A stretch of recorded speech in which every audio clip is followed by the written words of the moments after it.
or what are some of your guys' favorite holidays? Yes, Christmas. And yours, Amy? My birthday. St. Patrick's Day. Same Yes. here. The holidays are one of my favorite times of the year. I mean, you have family gatherings, decorations, shopping, Christmas music on the radio, and food, especially food. I'm not going to lie, I'm not the best cook, but I do know how to make a pumpkin pie really well.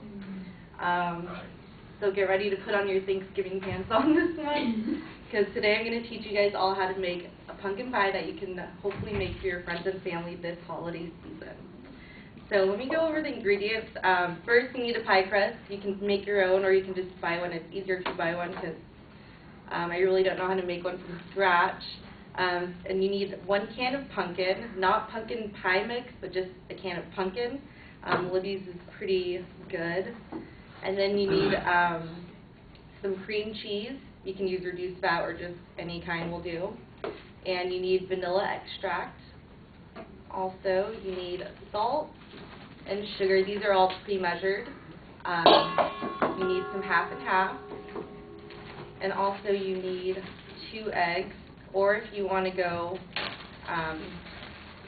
more healthier, on the healthier side, you can use 3 egg whites, or you can just use 2 whole eggs. Also, use butter as well. About, I would say, a quarter cup of butter, melted butter, and this is kind of melted.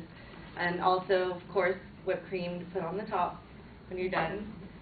So first off, you'll take the cream cheese and you'll go ahead and mix it into the bowl. I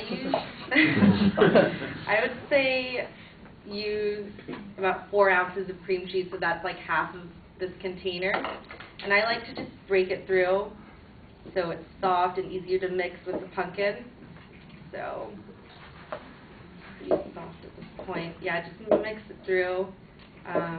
Again, you can use reduced fat if you want to make it a little healthier with less calories, but obviously won't taste as well. And then you can take the pumpkin.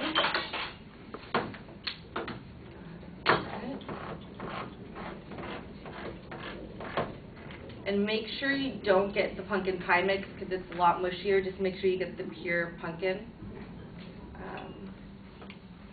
We'll go ahead and open that. Dump it in. I love pumpkin. You guys like pumpkin? Seriously, I've been obsessed with pumpkin this past month. Like, I carved 4 pumpkins, and I just love pumpkin. I love how it smells. I'm obsessed with pumpkin spice lattes from Starbucks, too. So just make sure you get all that out. And then you're just going to go ahead and simply mix it all together and combine it, like so. And make sure you combine it really well, because you don't want you don't want a lumpy pumpkin pie. So just go ahead and mix that. And then I'm going to go ahead and add about half a cup of sugar. Again, this is already pre-measured, but just to show you guys, so about half a cup. And then you'll need just a pinch of salt. And then go ahead and mix that.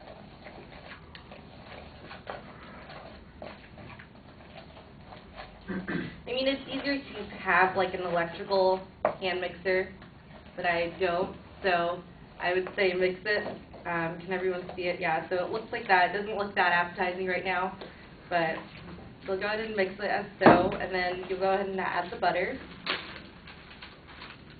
Like I said, it's a quarter cup of melted butter, so all of this, since it's pre-measured already.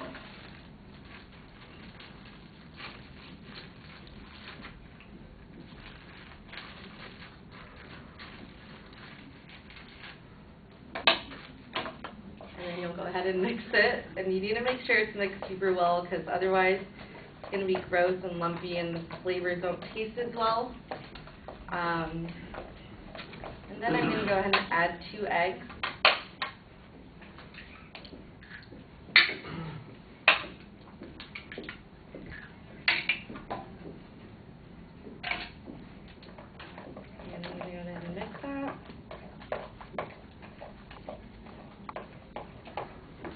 Make sure you crack the egg yolks really well.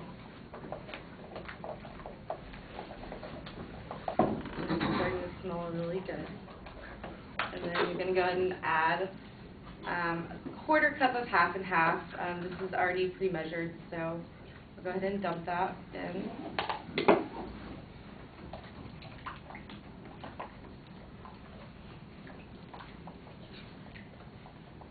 Or maybe that wasn't pre-measured. It kind of looks too watery, but so go ahead and mix that. The main thing for this is just making sure everything's mixed really well. Otherwise, it's going to turn out lumpy and gross.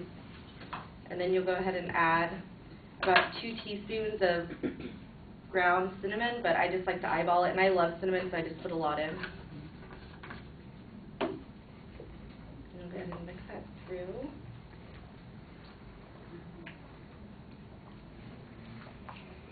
And then last but not least, we'll add about a teaspoon of vanilla extract.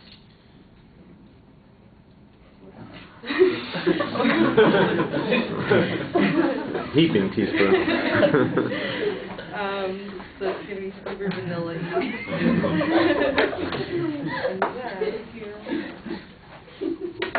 So go ahead and take your pie crust.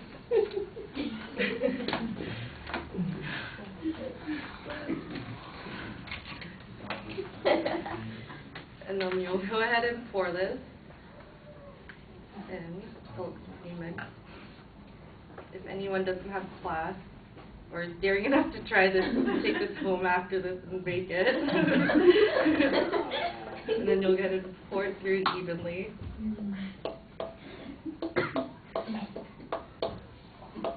Right. And then this is in the oven at 350 degrees for about 50 minutes or until the center's completely cooked. You can test that out if you take a toothpick and just poke it in the middle. If it comes out wet, then obviously you need to stick it in for a little bit more. So, and then when it's done, we'll come out like this. Except for your sister won't take a bite out of the center. And you can serve some whipped cream on top of it. So now that I have taught you guys how to make a pumpkin pie, hopefully you guys can bake pie for your family and friends this holiday season instead of buying one from Marie Callender's. All right.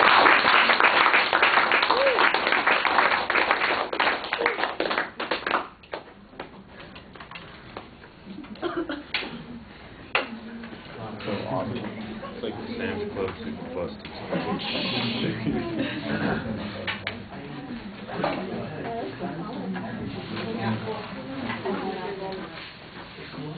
I go all the way up to Apple Valley.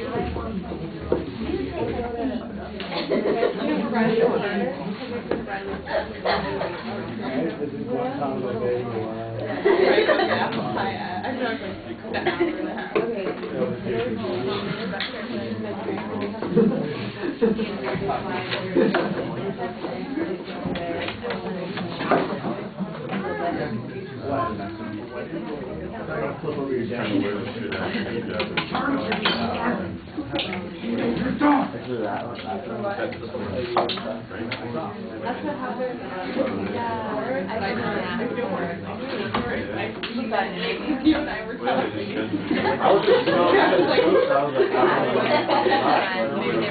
All right, let me get the comments in here as quick as I can.